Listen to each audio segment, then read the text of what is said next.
यारे लग बुगटी माइनर के ॻोठ नसीर ख़ान भरिसां घारो पियो आहे। तव्हांखे ॿुधाईंदासीं जंहिं सबबि फ़सुल ऐं ॻोठ मुतासिर थिया आहिनि।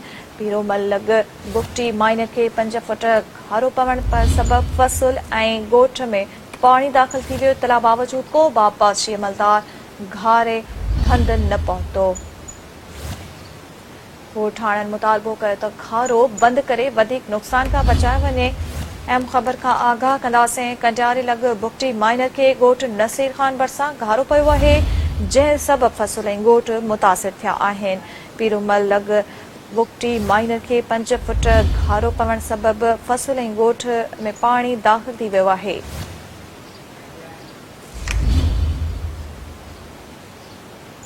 तव्हांखे ॿुधाईंदासीं कंडियारी लग बुगटी माइनर के ॻोठ कंडियारी लग बुगटी माइनर के ॻोठ नसीर ख़ान भरिसां घारो पियो आहे, जंहिं सबबि फ़सुल ऐं ॻोठ मुतासिर थिया आहिनि। पीरोमल लग बुगटी माइनर के 5 फुट घारो पवण सबबि फ़सुल ऐं ॻोठ में पाणी दाख़िल थी वियो आहे। इतला बावजूद को बि आबपाशी अमलदार घारे हंधि न पहुतो। ॻोठाणनि मुतालबो कयो त घारो बंदि करे वधीक नुक़सान खां बचाए वञे। अहम ख़बर खां नासिर तव्हांखे आगाह कंदासीं। कंडियारी लग बुगटी माइनर के ॻोठ नसीर ख़ान भरिसां घारो पियो आहे, जंहिं सबबि फ़सुल ऐं ॻोठ मुतासिर थिया आहिनि।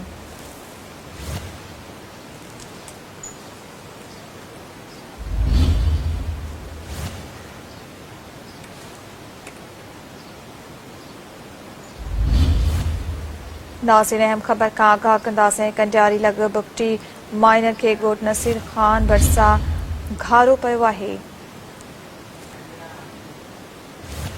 तव्हांखे ॿुधाईंदासीं कंडियारी लग बुगटी माइनर के ॻोठ नसीर ख़ान भरिसां घारो पियो आहे, जंहिं सबबि फ़सुल ऐं ॻोठ मुतासिर थिया आहिनि। पीरोमल लग बुगटी माइनर के 5 फुट घारो पवण सबबि फ़सुल ऐं ॻोठ में पाणी दाख़िल थी वियो। इतला बावजूद को बि आबपाशी अमलदार घारे वारी हंधि न पहुतो।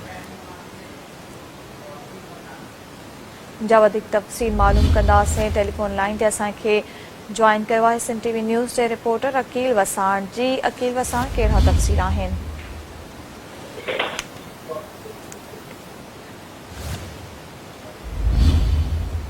जी अकील वसाण, कहिड़ा तफ़सील आहिनि? जी, ही पेरूमल लग बुगटी माइनर के जेको आहे सो नसीर ख़ान बुगटी लग ॻोठ नसीर ख़ान बुगटी लग घारो पियो आहे, जंहिंमें लॻभॻि 5 ॻोठ जेके आहिनि मुख़्तलिफ़ उहे पाणी हेठि अचण जो अंदेशो आहे ऐं काफ़ी सारे जेको फ़सुल आहिनि उहे हींअर पाणी हेठि आहिनि, जंहिंमें 72 एकड़ अलीशेर बुगटीअ जा ॿुॾी चुका आहिनि पाणीअ में ऐं ॿिए हंधि जेको आहे सो पाणी तेज़ीअ सां वधी रहियो आहे। जॾहिं त इरीगेशन डिपार्टमेंट खे इतला बावजूद बि उते अमलो न आहे पहुतो। ॻोठाणा जेके आहिनि सो पहुचणु शुरू थी विया आहिनि पंहिंजे मदद पाण ताईं घारो जेको आहे सो बंदि करण लाइ।